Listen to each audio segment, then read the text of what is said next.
1984년 3월 20일 요한 바오로 2세 교황님의 가까운 친구인 파볼 흐닐리카 주교님께서 인도에서 마더 데레사 수녀님과 함께 러시아와 전 세계를 티없으신 성모 성신께 봉헌하는 교황님의 계획에 대해 의논 중이었습니다. 이는 성모님께서 파티마에 발현하셨을 때 부탁하신 그분의 뜻을 성취시키기 위해서였습니다. 이 봉헌식은 그분들이 의논하고 있던 날로부터 정확히 5일 후인 3월 25일로 정해져 있었습니다. 흐닐리카 주교님께서 마더 데레사 수녀님께 말씀하셨습니다. 3월 25일 제가 모스크바에 갈 수 없어서 정말 유감입니다. 이 봉헌식 때에는 러시아에 아무도 없을 것입니다. 당연히 모스크바에 가셔야죠. 테레사 수녀님이 단호하게 말씀하셨습니다. 자, 제 묵주를 가지고 가세요. 제가 기도하겠습니다. 그렇지만 그들은 입국을 절대 허락하지 않을 겁니다. 두려워하지 말고 가십시오. 우리 성모님께서 당신을 위해서 러시아의 문을 열어줄 것입니다. 주교님은 마더 테레사의 믿음을 굳게 간직하였으며 묵주를 받아들고 길을 떠났습니다. 러시아의 입국 세관인들은 예상했던 대로 철의 장막이었습니다. 당신들은 결코 국경을 넘을 수 없어 라고 여행자 2명에게 소리쳤습니다. 레오 신부와 주교님께 말이죠.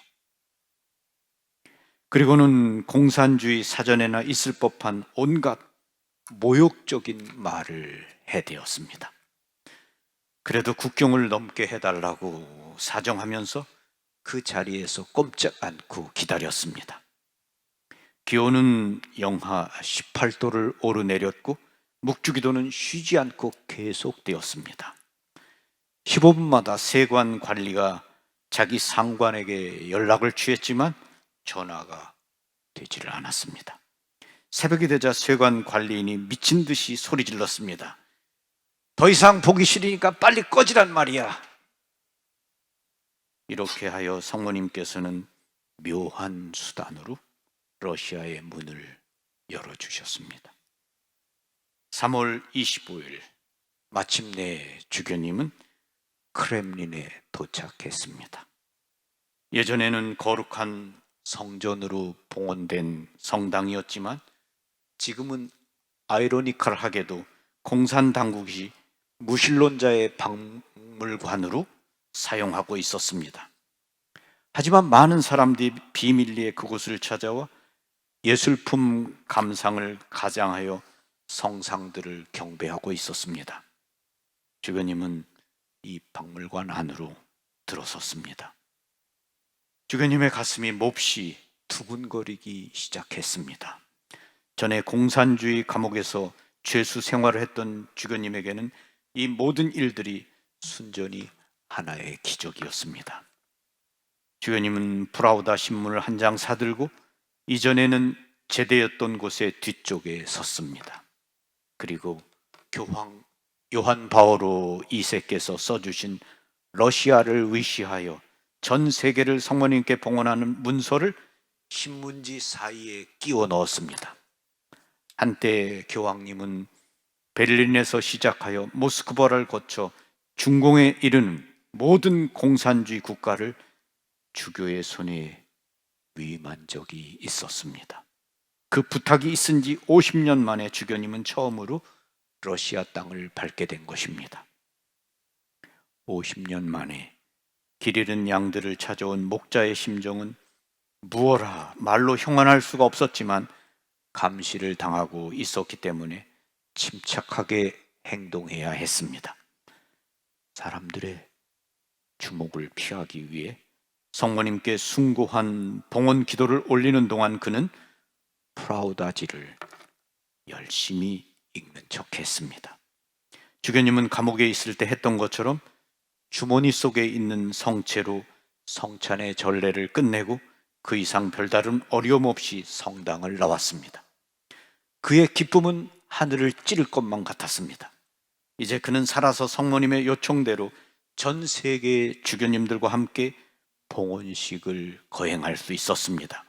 공산주의 역사상 드라마틱한 페이지 한 장이 넘어갔던 것입니다. 로마로 돌아온 주교님을 교황님께서는 아침 식사에 초대했습니다. 그날 아침 식사는 무려 3시간이나 계속되었습니다. 교황님께서 온 세계를 티없으신 성모 성신께 봉헌하셨던 바로 그날, 흐닐리카 주교님은 어떤 방법으로 크렘린에 들어갈 수 있었는지에 관한 모든 상황 일체를 교황님께 상세히 보고했습니다. 교황님께서는 깊이 감화를 받으시고 복되신 어머니께서 친히 당신 손을 잡아 인도하셨구려 라고 탄성을 올리셨습니다. 아닙니다, 성하. 주교님께서 대답했습니다. 성모님께서는 저를 품에 안고 다니셨습니다. 교황님은 다음과 같은 아름다운 이야기를 친구인 흐닐리카 주교와 나눴습니다. 성모님께서는 왜 나를 살려주셨을까 곰곰이 생각해 보았습니다. 3개월 동안 죽음과 삶 사이를 오가는 투병 생활 끝에서야 비로소 파티마의 메시지대로 온 세계와 교회의 문제들을 해결하는 유일한 길은 러시아를 회개시키는 일이라는 것을 깨닫게 된 것이지요. 러시아를 회개시키는 일이 온 세계의 문제를 해결하는 길이라는 교황님의 말씀이 러시아와 우크라이나가 전쟁을 벌여 전 세계가 어려움을 겪고 있는 지금 상황과 꼭 맞는 것 같습니다. 파티마에서 성모님께서는 러시아의 회개를 위해 기도하여라. 그렇지 않으면 많은 나라가 망하고 고통받게 될 것이다. 거룩한 묵주의 기도 가운데 러시아의 회개와 북한 공산주의자들의 회개를 위해 기도해야 합니다. 요한 바오로 2세 교황님께서 1984년 3월 25일 당신이 총에 맞았던 바로 그 자리, 바티칸 베드로 광장에 파티마 성모님을 모시고 티없인 성모 성심께 대한 봉헌식을 거행하셨습니다. 교황님께서는 내 티없는 성심에 봉헌하라는 파티마 성모님의 요청을 그대로 이루려고 하셨습니다. 교황님께서는 이 장엄한 봉헌식에 전 세계 모든 주교님들을 초청하셨습니다. 파티마의 목격자이며 생존자이셨던 루치아 수녀님은 1984년 3월 25일에 이루어진 장엄하고 보편적인 봉헌 행위가 성모님께서 요청하신 대로 된 것입니다 라고 말씀하셨습니다. 너희가 내 말을 들으면 세상에 평화가 올 것이다. 지난 세기 말 내 말을 들으면 평화가 올 것이라는 파티마 성모님의 예언적인 메시지가 어떻게 이루어졌는가를 우리는 지켜보았습니다. 봉헌이 이루어진 지 1년 후 1985년 3월 10일 소련 공산당 서기장으로 미하엘 고르바초프가 당선되었습니다. 고르바초프는 당선 직후부터 페레스트로이카 개혁 개방 정책을 펼쳤습니다. 그리고 그때부터 소련 공산주의의 변화가 일어나기 시작했습니다.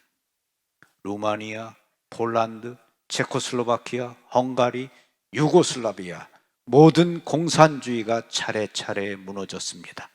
그리고 89년 11월 9일 베를린 장벽이 무너졌고 공산주의 국가들이 민주화되었습니다.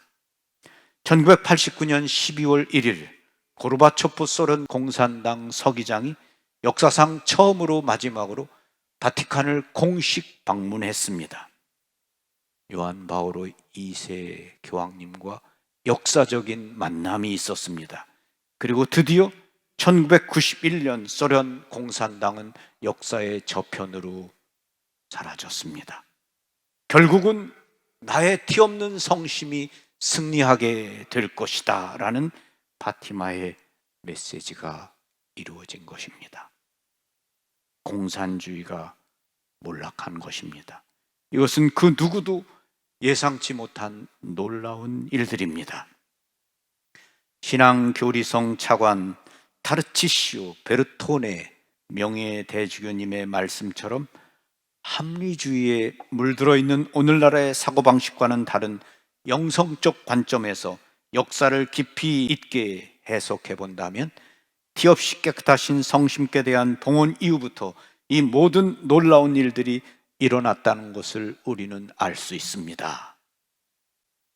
지난 세기 말에 티없이 깨끗하신 성모 성심의 승리로 동구라파와 소련 공산주의가 몰락했다고 말합니다.